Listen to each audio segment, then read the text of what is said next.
আসসালামু আলাইকুম এভরিওয়ান। আজকের রেসিপিতে থাকছে কচুর বড়া।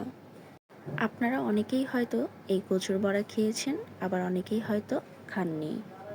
কিন্তু আমার কাছে এই কচুর বড়াটা খুবই ভালো লাগে। আপনারা অনেকেই আছেন যারা কচু রান্না করলে খেতে পারেন না, তারা চাইলে এভাবেও কচুর বড়া বানিয়ে খেতে পারেন। তবে সবার কাছে যে ভালো লাগবে তা না, কিন্তু চাইলে একবার এভাবে বানিয়েও খেতে পারেন।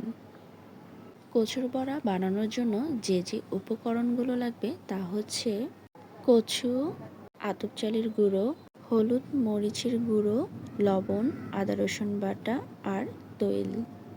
কচুগুলো প্রথমে ভালো মতন ধুয়ে কেটে নিতে হবে। এবার আতপ চালের গুঁড়োর সাথে হলুদ মরিচ, লবণ, আদা রসুন বাটা একসাথে মেখে একটা পাতলা ডো করতে হবে এবং তাতে কচুগুলো ডুবিয়ে তেলে ভেজে নিতে হবে। তাহলেই হয়ে গেল কচুর বড়া রেডি।